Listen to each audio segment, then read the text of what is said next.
La Policía de Investigaciones informó que durante el 2022 se registró un aumento en un 32% de los homicidios. Una cifra súper preocupante que da cuenta además de más violencia en los delitos, incremento de ajustes de cuenta entre bandas criminales, aumento del uso de armas de fuego en los crímenes, y además aumento de secuestros. Hay un montón de datos que son muy alarmantes. Queremos conversar sobre este tema con el gerente general de la Fiscalía Privada, Juan Enrique Suárez. ¿Cómo estás? Bienvenido. Buenos días, Gonzalo. Muchas gracias. A ver, mira, en primer lugar quiero que ordenemos el escritorio, porque hablamos de las cifras que entrega la Policía de Investigaciones, pero yo veo también cifras que entrega Carabineros. No coinciden. Están las que entrega el Ministerio Público, otra, la que entrega Prevención del Delito, otra. ¿Con cuál cifra nos tenemos que quedar o por dónde va la mano? Lo que sí coincide en que en todas estamos mal. Sí, efectivamente, las cifras oficiales que hay que considerar para cualquier tipo de análisis son las cifras que entrega la Fiscalía de Chile, el Ministerio Público, porque él es el ente que recoge el 100% de las denuncias que se pueden efectuar. Las personas pueden denunciar ante ambas policías, Carabineros e Investigaciones, pero Carabineros tiene sus cifras, la Policía de Investigaciones tiene las suyas, pero finalmente estas denuncias llegan al Ministerio Público, quien consolida la información. Por lo tanto, las cifras relevantes son las del Ministerio Público. Ahora, sin lugar a dudas que independiente de las cifras que uno mire, todas van al alza. Es decir, las estadísticas que entrega Carabineros van al alza, las estadísticas que entregan las policías de investigaciones también y las del Ministerio Público, por supuesto. Y la otra son las cifras de la Subsecretaría de Prevención del Delito, donde hay una forma de presentar la información de manera un tanto distinta a las otras instituciones, pero al final del día vemos que hay un aumento de la delincuencia importante en el año 2022. Sí, y un hecho que es una desgracia, es súper grave. Cuando aumenta un 32% el número de asesinatos, 960, casi 1000 asesinatos respecto al 2021. Estamos hablando ahí de la muestra más clara del incremento de lo profundo del fenómeno de la delincuencia. O sea, Sí. Sí. Cuando se exacerba o cuando aumenta el volumen de crímenes, de asesinatos, creo que el análisis... Sí, bueno, en definitiva uno mira los delitos de mayor connotación social y de acuerdo a las últimas cifras, por lo menos publicadas con el cierre de año Carabineros de Chile, estamos hablando de un 46% de aumento en los delitos de mayor connotación social. Uno de estos delitos son los homicidios, pero si uno mira dentro de los delitos de mayor connotación, aquellos que tienen los más duros, que hablan más de criminalidad más violenta, efectivamente hay un aumento en la violencia. En los homicidios tenemos una cifra de aumento un 43%, de acuerdo a las cifras de Carabineros. La Policía de Investigaciones tiene otras cifras. Lo importante al final, como decía al principio, que consolidemos los datos que va a entregar el Ministerio Público próximamente. Claro, la PDI dice que en homicidios se aumentó 32%. 32%, ¿Y Carabineros de Chile habla de un 43%. 43%. ¿Y el Ministerio Público? Y sí, el Ministerio Público tenemos cerca de un 30%. La cifra del Ministerio Público a septiembre, que están las publicadas, ya hablaba de casi 2.200 homicidios en el año 2022. Se proyectan cerca de 3.000, es decir, estamos hablando de casi 10 homicidios por día en nuestro país. O sea, el triple de la cifra ya alarmante que publica la PDI. Exactamente. Y lo otro que es importante también, revisar los robos con violencia, que aumentaron un 64%, los robos con intimidación un 65%, y para qué decir, la vedette de la delincuencia, los robos de vehículos, 101%. Sí. Hay otro denominador común en todos los resultados que me gustaría también que nos dieras ejemplos comparativos que nos muestren que este es un problema que se viene arrastrando hace rato y que no mejora. Es la resolución de la investigación y encontrar responsables y luego condenas. En más de un 90%. Por ejemplo, el robo de vehículos no se sabe quién fue. No se y sabe queda quién fue. En nada. Sí.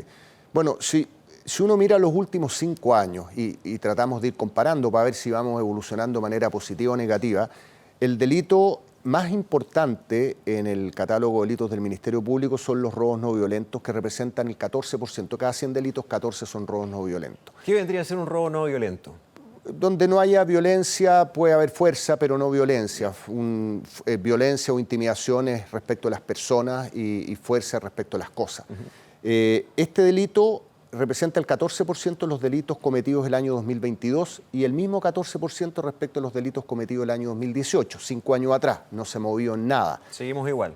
Y este delito, el año 2018, tenía un 92% de imputados desconocidos. Ingresaba 92 de cada 100 de estos delitos, no sabíamos quién era, para que se entienda en la casa. Si usted le pregunta, señora, ¿sabe quién robó? No, no sé quién me robó el auto. Y el año 2022, a septiembre, esta cifra subió al 94%. O sea, el imputado es cada vez más invisible, el que cometió el delito es cada vez más invisible, o, dicho de una manera más coloquial, tiene más éxito al cometer su delito. Antes tenía un 92% de probabilidad de que no lo descubrieran, hoy día tiene un 94%. Entonces, ante esos resultados, muchas personas sostienen que hay que aumentar las penas, que hay que aumentar las condenas de las personas que cometen delito. Y la pregunta es sí, estamos todos de acuerdo, pero ¿qué hay que hacer primero? Encontrarlos. Si tenemos un 94% de imputados que no sabemos quiénes fueron, es decir, cometieron un delito y tuvieron éxito, ¿a quién le vamos a aplicar esas penas? ¿Al 8%, al 6%, que es muy bajo? ¿Sabes qué? A veces, o sea, me cuesta entender por dónde tomar esta majamama, porque es un problema que tiene tantas dimensiones, tantas aristas, tantos flecos. Uno dice, bueno, no los están atrapando. Pero cuando uno va al balance de Carabineros, por ejemplo, el último que se dio, en los últimos 8 meses, y como parte de su labor de fiscalización, se han registrado 1.633 detenciones a sujetos, por ejemplo, que mantenían órdenes de detención vigentes. O sea, solamente poniendo al día los que tenían orden de detención que andaban dando vuelta. 1.600. Plan Centauro. 1.238 detenidos por órdenes de captura pendientes. A ver, acá viven tomando detenida gente. Bueno, efectivamente las cifras parecen mucho, pero mirémosla en el contexto. La cantidad de delitos que se cometen al año en Chile y que se denuncian, porque hay una buena cantidad de delitos que se cometen y no se denuncian, pero los que se denuncian y llegan al Ministerio Público estamos hablando de 1.400.000 delitos. No estamos hablando de 1.000, de 1.200. Entonces, cuando se logran detener a 1.000 personas dentro de 1.400.000 delitos, probablemente no hubo 1.400.000 delincuentes, porque un delincuente puede cometer más de un delito, pero no estamos hablando de 1.000 delincuentes, estamos hablando de mucho más. Entonces, parece ser una cifra, si uno la mira, 1.600 detenidos, pero es nada respecto a la cantidad de personas probablemente que han cometido delitos que no sabemos quiénes son, ni siquiera tienen una orden de detención vigente. Y por lo tanto, esas cifras de verdad no significan prácticamente nada. Se valora, por supuesto, es mejor que tener cero, pero dentro del contexto donde estamos hablando de 1,5 millones de delitos no parecen ser muy importantes. Ahora, fíjate que da la impresión que la política de seguridad en Chile es un fracaso. Y es un fracaso no en este gobierno, es un fracaso hace rato. Se mantiene igual, no avanzamos, no mejoramos de manera importante en ninguno de los frentes y ahora se sumaron más problemas, distintos y más graves a los que ya teníamos. Pues teníamos una criminalidad más peligrosa, tenemos la aparición de fenómenos delictuales que antes no teníamos. La misma PDI revela un 77% de incremento de los secuestros, un alza importante también de detenidos extranjeros, migración irregular, que ya están superando a los detenidos por este tipo de delitos chilenos. O sea, más pelos a la sopa, más dificultades. Sí. Bueno, yo en primer lugar, Gonzalo, creo que diría que no hay una política que haya fracasado, simplemente no hay una política en materia de seguridad. Puede haber una estrategia del gobierno, que son cosas aisladas, pero en esto tienen que participar muchos órganos del Estado, que tienen que participar de manera, sin perder su independencia, por supuesto, pero de manera coordinada respecto a una política del bien común. Y eso no está ocurriendo. Es cosa de mirar, si usted mira los presupuestos donde se invierten los recursos en los últimos 15, 20 años, la verdad es que uno ve que no hay una consistencia respecto a cómo se están invirtiendo los recursos. El delito tiene un antes y un después de ocurrido el hecho delictual. Antes lo que uno tiene que hacer es prevenir, ojalá que no ocurra el delito. Y en prevención uno gasta en Carabineros de Chile, en la Subsecretaría de Prevención del Delito, en el SENDA, hay una serie de gasto público, en servicios públicos, no voy a hablar del tema privado, pero del sector público en prevención. Y por otro lado, después de ocurrido el delito, lo que viene es la investigación para determinar la identidad de los responsables y llevarlos a tribunales para aplicarle la sanción y, por supuesto, todo el tema relacionado con la rehabilitación y la reinserción social. Pero si uno mira dónde están puestos los recursos entre prevención o entre investigación o entre persecución penal, sanción y rehabilitación, la verdad es que todos los años hay una cifra que un día una va para arriba, otro va para abajo, etc. ¿Qué dice la lógica? Si la prevención falla, ¿dónde tenemos que poner los recursos? En investigar. Los delitos están aumentando, no somos capaces a través de la prevención de hacer que bajen. Bueno, dediquémonos entonces, dado que fallamos en la prevención, pongamos los recursos en la investigación y en la persecución penal, es decir, encontremos a los delincuentes y de alguna u otra manera llevemos a los tribunales para que tengan las condenas que correspondan y después podamos a los que así corresponde rehabilitarlos, reinsertarlos socialmente. Pero uno no ve eso, porque no conversa acá el Poder Judicial con el Presidente de la República, con el Ministerio Público, con los organismos auxiliares. Entonces, no hay una política de Estado, no es de gobierno, esto es de Estado, donde tienen que estar todos estos órganos, como decía, juntos respecto de qué queremos para nuestro país, qué queremos en materia de control de la delincuencia. Ahora, hay otro factor. A veces se cumple el círculo, pero resulta que vienen aquellas garantías que se le dan a personas que pueden ser sumamente peligrosas, que reinciden de inmediato. O sea, recién un caso en Punta Arenas donde un tipo sale con un beneficio, sale de la cárcel y descuartiza a una persona. Y no es primera vez que escuchamos de esto. O personas que ya cumpliendo parte de su condena, como está estipulado en la ley, acceden a esas salidas dominicales o a esas primeras garantías, no vuelven más o vuelven a delinquir. Entonces, es un cuento de nunca acabar. No, efectivamente. A ver, las personas una vez que han cumplido su condena no pueden tener una nueva condena por un hecho distinto, por el mismo hecho, por un hecho distinto, sí.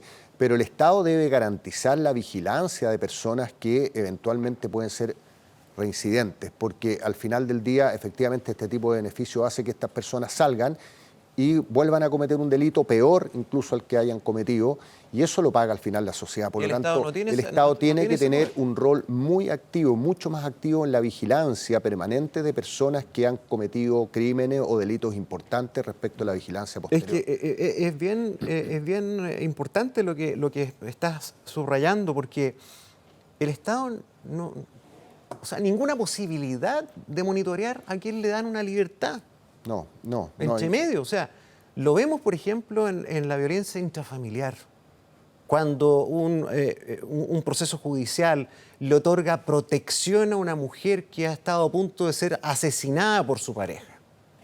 Resulta que al tipo lo tienen con, ¿verdad?, prohibición de acercarse.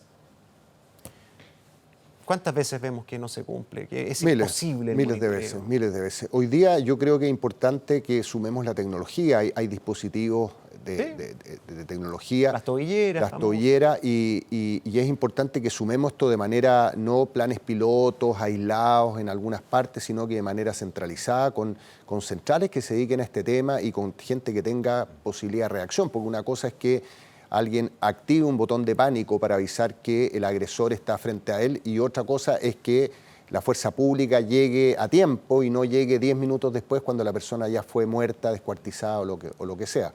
Por lo tanto, ahí tenemos un tema al debe. Pero eso, como insisto, es parte de una política de Estado. ¿Qué queremos hacer como Estado? Queremos enfrentar de verdad la delincuencia en todas sus etapas, desde la prevención, desde la investigación, desde la persecución penal, incluso desde la rehabilitación y reinserción, porque cuando estamos hablando de rehabilitación y reinserción estamos dando la oportunidad a una persona que ya cumplió una condena que pueda reinsertarse, pero esa reinserción tiene que ser con vigilancia, porque esa persona podría no reinsertarse o no rehabilitarse y volver a cometer un delito, y ahí fallamos. Un poco ingenuos tal vez somos. Sí, ahora, ¿cómo se enfrenta el panorama actual y por dónde se parte? Por ejemplo, los crímenes más complejos se están dando en todo el país, pero fundamentalmente en el norte, de manera notoria. Luego, tenemos un grave problema de la entrada de migración ilegal por esa zona. Los recintos penales están más que llenos. La población penal extranjera irregular está superando a la nacional en esa zona. ¿Habría que partir por ahí? ¿Habría que partir por el norte? ¿Por dónde se parte? ¿Por el sistema penal? ¿Por control de frontera?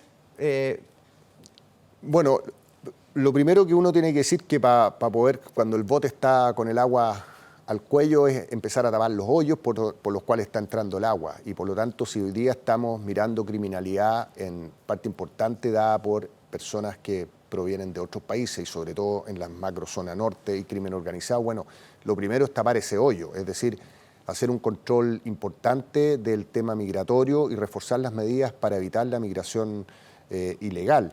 Eso es fundamental porque al final estos delitos nuevos que estamos importando, como los secuestros, como sicariato, como una serie de estas bandas criminales, en definitiva lo que van a hacer, aparte de ser un cáncer que se va a instalar en nuestro país, van a contaminar a nuestros delincuentes, es decir, nuestros delincuentes van a ser más parecidos a ellos. Por razones obvias, primero porque acá hay luchas de poderes, las personas quieren ganarse espacio y por lo tanto, lejos de que el delincuente extranjero se nivele hacia abajo, un delincuente chileno más piola, como dicen por ahí, claro, va a ser al revés. Bueno, se ha visto, por ejemplo, en la evolución negativa incluso del fenómeno del comercio ambulante. Bueno, tiempo atrás tú veías una disputa por un espacio con un paño donde vendían, ¿verdad?, productos a la orilla de la vereda, pero ahora vemos enfrentamientos con armas de fuego, con estoques, casi como en el óvalo o en los patios de las cárceles, o sea, sí, mucho más violento. Bueno, y un tema que yo creo que es importante es de verdad empoderar a nuestras policías, a Carabineros de Chile y a la Policía de Investigaciones, empoderarlas, porque uno ve todos los días videos donde hay enfrentamientos con comercio ilegal, por ejemplo, comercio ambulante, en distintas partes del país, con un cero respeto del comerciante ambulante extranjero nacional a nuestras policías. Cero respeto. Eso es impresentable. Entonces, de alguna manera tenemos que empoderar a las policías para que empiecen a tener éxito en su trabajo, porque hoy día una policía que se enfrenta a 2 funcionarios de Carabineros a una turba de 20 o 30 personas, la verdad es que es poco lo que tiene que hacer. Y si Carabineros llega a hacer uso de su arma de servicio, tiene que dar explicaciones en un año, si es que no se va preso. Entonces tenemos que empoderar a nuestras policías respecto de este control del comercio ilegal, del control fronterizo o a las personas que correspondan. Ahí yo creo que la sociedad chilena se tiene que hacer una pregunta bien básica, que a veces se preguntan y responden dentro de la política, que es la que legisla, pero es si hoy día la primera preocupación de los chilenos y chilenas es la seguridad. Bueno, ¿qué hacemos? ¿A qué estamos dispuestos a perder en materia de libertad en pos de mayor seguridad? Porque cada vez que se discute, por ejemplo, que haya control de identidad, o que haya una mayor atribución a las policías, o que tengan elementos de fuerza mayores, armas, o métodos disuasivos. Empezamos con las discusiones en que todo termina en nada. Pero comparémonos con otros países. Yo no digo qué es lo que tengamos que hacer, pero son realidades. En Estados Unidos, usted lo debe conocer más, que se dedica al tema de la seguridad. Vaya usted a levantarle la mano a un policía. No, bueno, y en Canadá uno se acerca a más de 30 metros con un arma blanca al policía y el policía está facultado para dispararte de su arma de servicio, efectivamente. Bueno, y esas sociedades han llegado a esa respuesta. O sea, a ver, nosotros nos pusimos de acuerdo y aceptamos que la policía haga eso. Es duro, sí. ¿En pos de qué? De tener más seguridad. Bueno, ¿estamos los chilenos dispuestos a eso? Bueno, esa es la pregunta que uno tiene que hacerse y esa es una política de Estado, como decía, que tiene que abordarse. Ahora, por supuesto que en ambos casos pueden cometerse errores, es decir, uno puede cometer un error en hacerle un control a una persona que no corresponda o porque simplemente se enojó con la persona, un policía que le agarró mal a alguien, etcétera, pero esos son errores mínimos. Pero no hacer esto, finalmente el que paga todos esos errores son las víctimas. Hoy día las víctimas son las personas que están absolutamente desamparadas del sistema de protección, la ciudadanía me refiero en general, por proteger a 2 personas que podrían verse vulneradas en sus derechos por un error policial. Entonces la pregunta es, ¿qué preferimos? ¿Hacernos cargo de un par de errores? 2, 3, 10, los que sean. por supuesto que no un número infinito, porque uno no puede partir de la base que la policía va a hacer controles o va a hacer un uso abusivo de sus facultades, porque eso no es así. Hay casos, pueden haber casos aislados, pero esos casos los toleramos versus proteger al 100% de las víctimas, porque hoy día estamos desprotegiendo al 100% de las víctimas por hacernos cargo de que la policía no vaya a cometer algún abuso. El otro problema que tenemos es una baja dotación. Tenemos menos policías, bueno, tenemos menos interesados en ser policía, menos postulaciones. Pero si los últimos 15 años a las policías lo único que han hecho es pegarle en el suelo, entonces que es imposible que alguien quiera llegar a trabajar a la policía con el interés que tenía antes. Hoy día prácticamente a las policías, sobre todo a nuestra institución Carabineros de Chile, ha ido revirtiendo, por supuesto, sí, esto, pero han ido mejorando 2 años atrás... En confianza, en las encuestas, en la imagen, ¿no? Exactamente, 2 años atrás era el blanco de todos los dardos. Entonces, claramente, con ese tipo de desincentivos, lo más probable es que nadie quiera postular a esta institución. Entonces, por eso yo digo que hay que volverlas a potenciar, a valorar, porque son al final del día quienes se mantienen el orden público, son el primer eslabón respecto de mantener la paz social. ¿Cuán importante es rediseñar también nuestro sistema policial? ¿O está bien como está?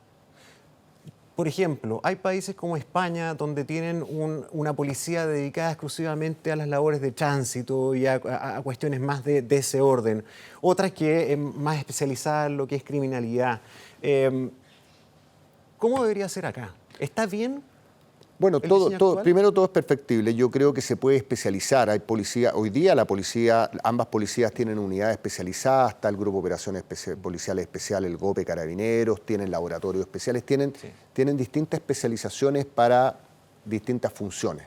Eso hoy día existe y por lo tanto no es que el mismo policía haga todas las labores y sea bueno para control de tránsito. Me refiero, por ejemplo, hemos tenido un desarrollo del servicio de seguridad municipal súper importante en las últimas décadas, ¿cierto? Comunas menos pobres, menos pudientes, todos hacen esfuerzo por tener patrullas, guardias y en fin.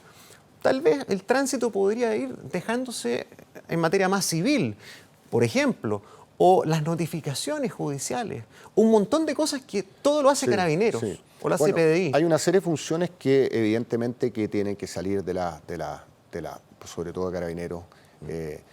Hay que pensar primero cuál es el rol de Carabineros, que es el control del orden público, la prevención, la paz social. No es derechamente la investigación, por lo tanto, si tenemos departamento especializado en investigación, está bien, pero hay que buscar la función principal. Ahora, respecto del tema seguridad, es un punto que es súper importante plantear que primero la seguridad no es un rol solo del Estado. Aquí tiene que haber una coproducción entre los privados y el Estado. Y en ese sentido los municipios que están como entre la mitad han tenido un rol muy activo, independiente de los recursos, porque cada uno con su nivel de recursos hace lo mejor que puede, pero el centro de atención de los municipios han sido los recursos. Hay municipios que por supuesto tienen más recursos y por lo tanto tienen una dotación importante de patrulleros, de móviles, de motos que andan dando vueltas, que se dedican al tema preventivo, pero la ley no los dota de ningún tipo de facultades. Estos patrulleros, hay municipios importantes donde en caso de delito esta gente llega en menos de 2 minutos al lugar de los hechos, en menos de 2 minutos. La probabilidad de que se encuentre con un delincuente ahí es bastante alta, pero ¿llega con qué? Con un palo de escoba. Llega con un palo de escoba, por ponerlo para que se entienda en la casa, porque de verdad con eso llegan.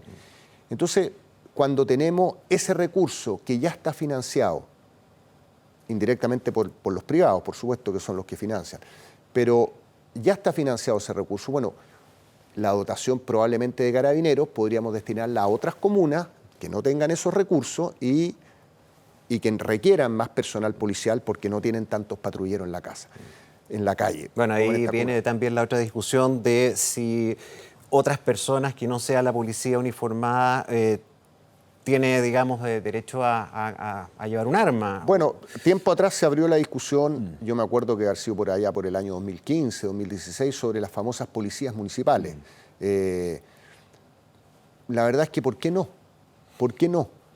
Bueno, Primero, si es por un tema de preparación, en general son todos ex miembros de ambas policías o instituciones de las Fuerzas Armadas. Y si no, se pueden preparar igual que se prepara un carabinero.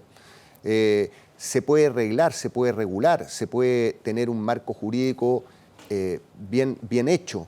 Pero ¿por qué no? ¿Cuál es el punto? ¿Por qué no puede haber una policía? Y son debates que probablemente van a aparecer con mayor frecuencia dadas las circunstancias en las que estamos. Muchísimas gracias por venir, como siempre, colaborarnos con este análisis. Muchas gracias. Que tengas muy buen día. Igualmente, Gonzalo, gracias.